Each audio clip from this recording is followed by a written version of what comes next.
Baba says that I do not come to perform some magic or show my power. I come to teach you, and my power is my study. I give you the teachings and you study. There is no place for occult power, or there is no place for magic mantra in this path. Now, why is Baba clarifying this? Because in Bhakti we have a programming that when God comes, He'll give me some magical power, some magical mantra, some occult power, or if God comes, He will demonstrate His strength in some way, and that is the sign of God. But is it so? And I remember, there was one Mata, and she told me that how do I have faith that this is God? So I said, you tell me, how will you have faith this is God? What is your condition? What is it that you have in your buddhi that if this happens, then I'll believe this is God? So then she said, okay, so there was a wind chime hanging. So she said, if this wind chime just falls and then it stops midair, then I will believe that, it is God who can do it. So I said, okay, so wait for it. So I said, okay, you've said it to Baba, so you wait for it. And then while she was leaving, she told me, if I have some sakshatkar also, I'll believe that, this is God. So I said, okay.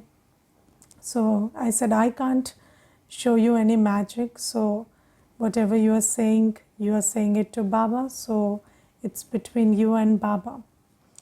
So then some days later, she came and she was just, she was just sitting beside me, and then she hugged me.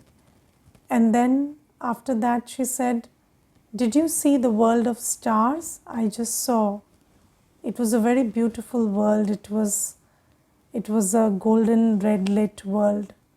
So I said, okay, that's the soul world. So now you have had sakshatkar? So she said, yes, yes. And she was just dancing in joy. And then she left dancing, singing. And she said, now I know this is God. Now I know this is God. And then after some days, she stopped coming to the class. And then I asked her, why did you stop coming to the class? So she said, oh, I have this work and that work. So I said, okay, but you had sakshatkar, now you know this is God, and then you're not coming. So then she said, I don't know whether I had sakshatkar or not. Maybe it was just an illusion of my mind. So I said, okay. So you see, these things, God should show some magic, or it's some occult power He should give me, some magic mantra He should give me. All this is the programming that we carry. But even if He showed you the power, even if He gave you some power, what would you do with it? With the intellect we have, we'll only misuse that power. Yes, have you heard the story of Bhasmasur? So Bhasmasur, it's a story in mythology, and then they say that he did a lot of tapasya and he said, God, give me some power. And then God was happy with him and He gave him the power that if you just place your hand over anybody, they would get burnt. Okay, so they would just burn and die. That's the boon he wanted. So then God gave him that. That's the story. So then what he did is, he ran after God himself. And he said, let me place my hand on you, and then I want to burn you, and then I will be God. So you see, and then there is this whole thing that, God had to trick him, and then he had to, make him dance. So there was a beautiful enchantress. She emerged and she made him dance, and then while dancing, he placed his hand over himself, and then he died. He burnt himself with the boon he had. So, this is the story we hear in Bhakti. So, you understand that if somebody is an asur, yes, who is an asur? Somebody who is vicious. And what were we in this Kali Yuga before we met Baba? So it would be apt to call that state asur, right? So in that state, even if somebody gets some magic mantra or occult power, they wouldn't do any good with it. Rather, they would bring some loss to themselves with it, because with great power comes great responsibility. But if you don't have any sense of responsibility, if you don't have the spiritual stage and you get the power, then that power is counterproductive. So Baba says, I don't come and give you any occult power, any magic mantra. I come to teach you. And you see, in Gita it is written Bhagavanu Vach. So God speaks. So Baba says, that is how I am hailed. I come and I speak. And what do I speak? I give you the knowledge. That knowledge which changes you from a human to a deity. And Baba says, this is what I really give you. My teachings are my blessings, they are my power, they are my boon. Everything that you thought you would receive from God comes by way of His teachings. So, do you pay that much attention to His teachings? Yes, so today we will just revise Baba's teachings, and Baba says that in the study that Baba gives us, there are 4 subjects: Gyan, Yog, Dharana and Seva. Yes, there are 4 subjects, and Baba gives us the knowledge of all these 4 subjects. And first, Baba gives us the knowledge of truth. And what is the truth? Yes, so the truth is that God teaches. The truth is that you are a soul. And the truth is that the soul has original qualities of knowledge, purity, peace, love, happiness, bliss and power. And the truth is that so Baba says today that many people think that at this point itself there are some who are in Satyug, some who are in Treta Yuga, some who are in Dwapar Yuga and some who are in Kali Yuga. And depending on what? Depending on the wealth they have. So if you have a lot of wealth, you are in Satyug. And if you have less, then you are in Kali Yuga. So Baba says that's not true. I give you the knowledge of the truth that right now it is Kali Yuga and everybody is in Kali Yuga. And most people don't understand that. And people think that if you have wealth, you are in Satyug. If you don't have wealth, you are in Kali Yuga. But Baba says even for the most wealthy, disease is the same. Yes, there is disease, there is untimely death for the wealthy and the poor alike. And I was just one day, somebody sent me a list of how many rich and famous people died of malaria. just by mosquito bite. And that list had very important names and big figures in the world. So just think about, somebody is very wealthy, very rich and famous, and the mosquito doesn't differentiate. So you must teach the mosquito that you don't bite the rich and wealthy. But Baba says that that's not true. So every illness you see, whether it's the virus, it's the bacteria, it's accidents, it's anything, they are the same for everybody.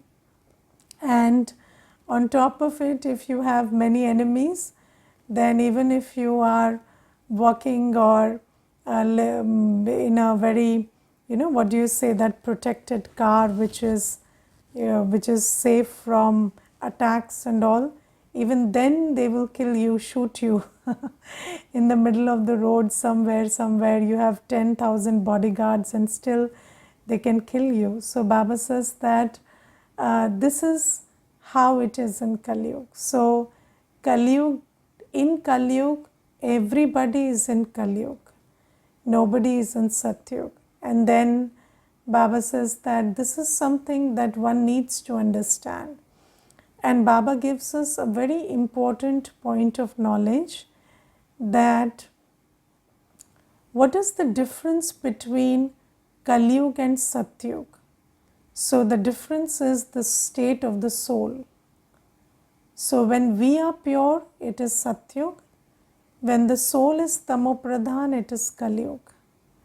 And when the soul is impure, then the soul is Bhogi. And when the soul is pure, then the soul is Yogi. Yes, so what is a Bhogi and a Yogi? So you see, Baba is called the Abhokta. Why is Baba called the Abhokta? Because even when Baba is sitting in Brahma Baba's body and you feed Bhog to Baba, then Baba will not take the taste of that Bhog. Yes, so Baba will not take the taste or not enjoy the taste of that Bhog, because Baba is a Bhokta. And Baba says that when you children offer Bhog with love, then I take this fragrance of that bhavana. So you are offering Bhog with love, that love reaches me. I do not taste the Bhog. I take the bhavana with which you cook and serve the Bhog. So Baba says that is why I am a Bhokta. And in Satyug, we are not Bhogis, we are Yogis. What does that mean? So when somebody is vicious, they are a Bhogi. And when somebody is viceless, they are a Yogi. Now, what is the connection between vicious and Bhogi?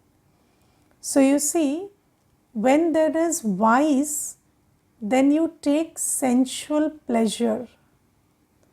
You enjoy sensual pleasure. So you see, in Satyug also you eat food, but you don't say the food was so tasty today, because you are not relishing that taste on your tongue. Or in Satyug also you hear the music that nature is playing for you. So do you know that the trees, when it would breeze in Satyug, then the trees and the leaves will create music for you, and the water that flows in the streams will create music for you, very natural music. But then the deity wouldn't say how sweet is the music, because they know the music is there and it's fine. They don't enjoy it. In Satyug, Prakriti is happy to serve you. You are not a slave of your senses, that you enjoy the Prakriti. So you see, there's beauty all around in Satyug. But then you wouldn't go home and think about the mountains and the hills that you saw. You wouldn't think about, oh my God, my palace is so beautiful. So, because that's what you deserve, and you know that this is something that's there, and I deserve it very well. So you don't relish it. You don't enjoy sensual pleasure, whether it is, and lust and everything else, the lower kind of sensual pleasures, they of course don't have any place in Satyug. And in this world, you see, people are bhogis.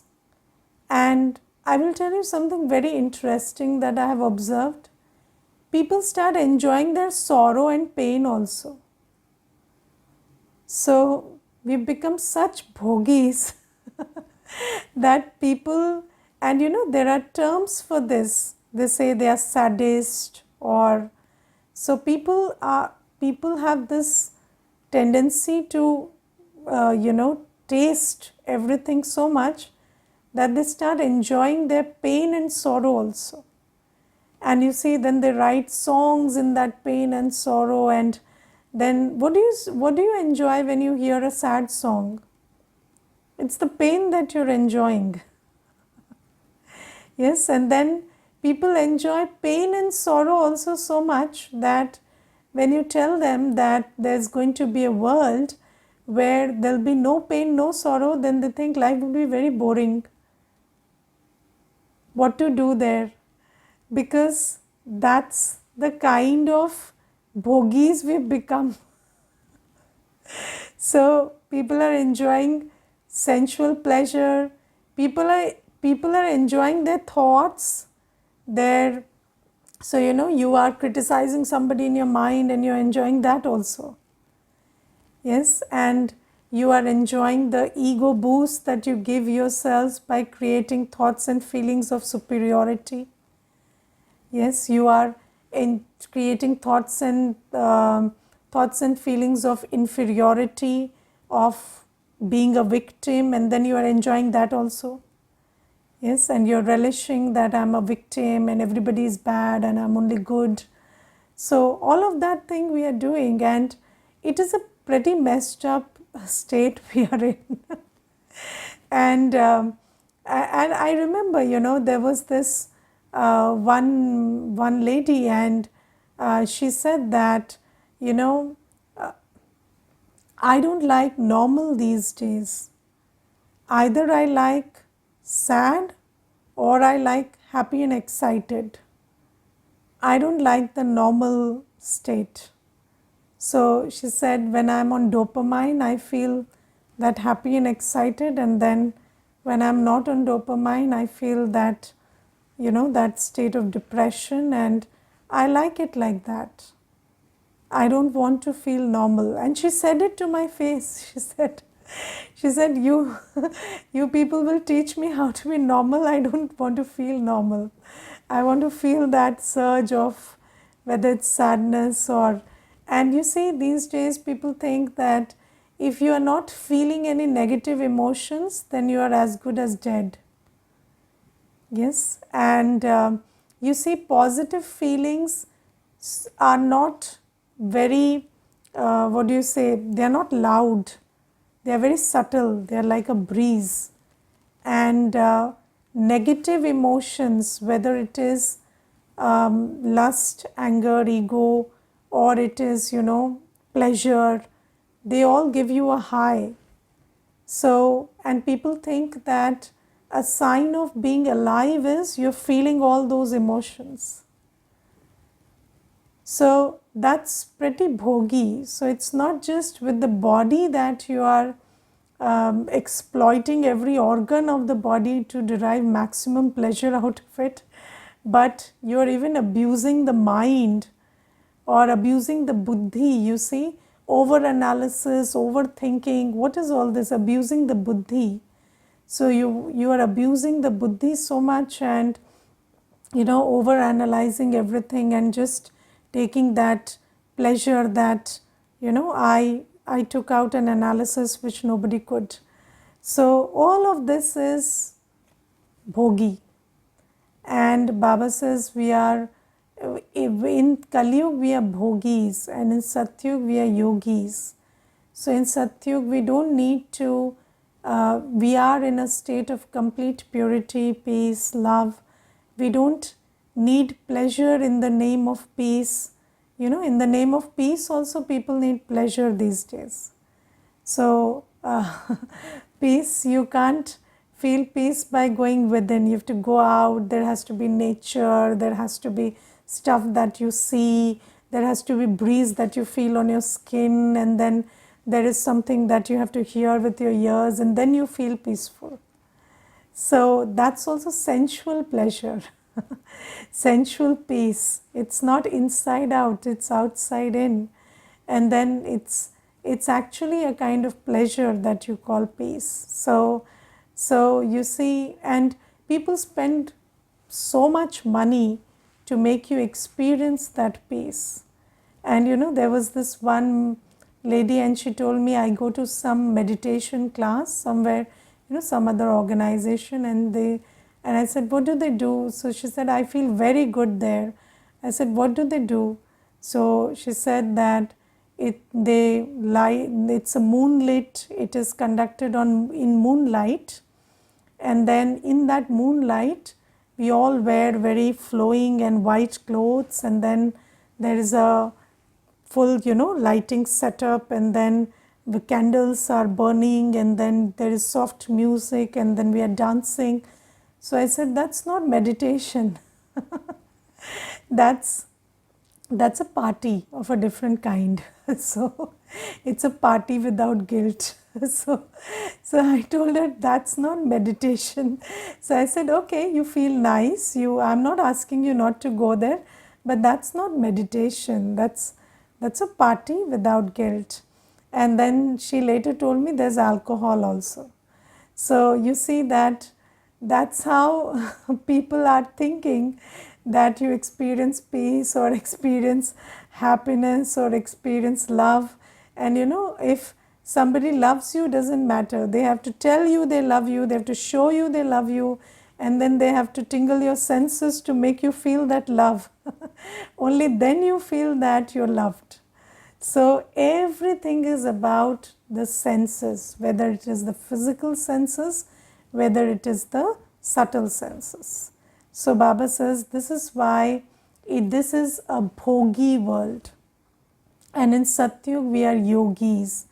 And Baba says you need knowledge, because people don't understand the difference between our Satyugi state, Kaliyugi state, Tretayugi state, and then there are these ideas which are going around, and Baba gives us the knowledge of everything. And then people think that God will come and solve our troubles, and Baba gives us the knowledge that no, I teach you how to come to me. Yes, and that is the knowledge of yoga. So in bhakti we think that if you really cry loud enough, then God will listen to you and come down. Yes, that's why there's so much sound being produced. And Baba says, no, I teach you that you come to me and take power from me. But how do you come to me? Coming to me is through the pathway of silence. So Baba says, when you are in silence, you can come to me. So just like science makes many things possible, silence or the power of silence makes connection with Baba possible. And Baba says, how do you become silent? So when you just remember that you are a soul and your swadharma is silence. You have got nothing to do with the world out there, the noises of the world out there. You are a star of light and you are absolutely silent. And then you know there is a world beyond which is completely silent, and there is Baba, the ocean of peace, calling out to you, and in 1 second you can reach to the arms of your Father. And Baba says, this is how you have yoga. So Baba gives us the knowledge of yoga. And Baba says, this knowledge, when you imbibe and when you have yoga with me, in silence you come to me and sit with me. Then I color you with my company and you go back to your original state, slowly, gradually. Every day 8 hours you have to be in yoga for going back to your original stage. So Baba says, this is how you have yoga. Then Baba gives us the knowledge of virtues. And you see, in the world, people tell you don't steal, don't lie, don't be lazy. Yes, so you will read many books about these things.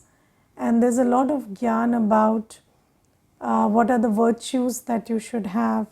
You know, wake up early, run, jog, exercise, be disciplined, be honest, don't speak the lies. So these are the virtues that people tell you should have. But then Baba says, no, you can't have any virtue if first you don't have the virtue of purity. Purity is the first virtue. And Baba says, what is purity? So the symbol of purity is the lotus flower. And the lotus flower, the quality of the lotus flower is detachment. And the quality of purity is detachment.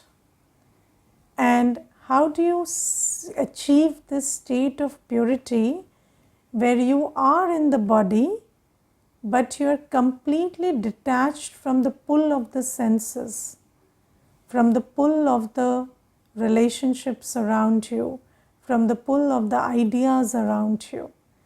If you don't have purity, you will be pulled into it. Yes, somebody says, I will not complain today.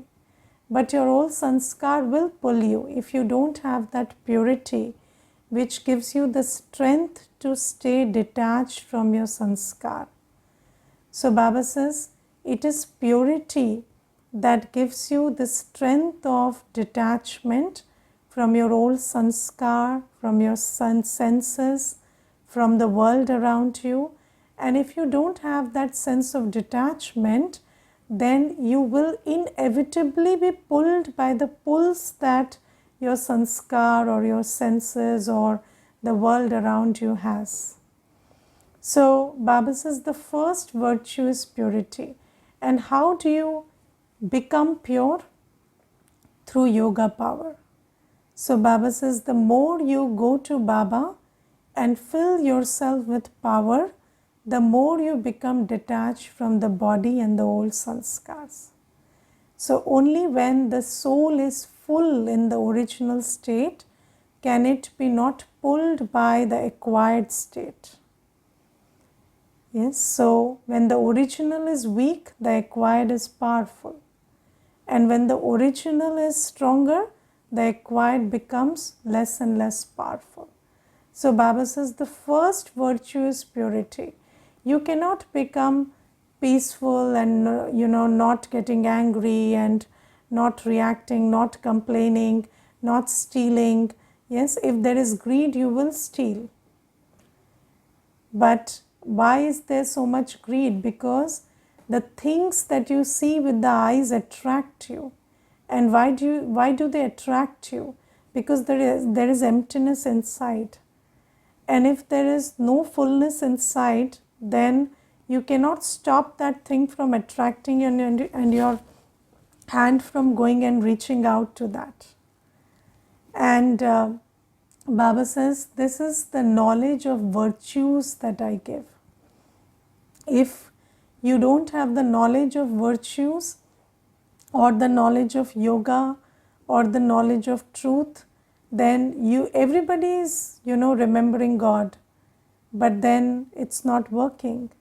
Everybody is trying to be good, but then it's not working. Everybody is, every day everybody is thinking that I want to be good today, but at the end of the day they are doing 10,000 things that are not so good.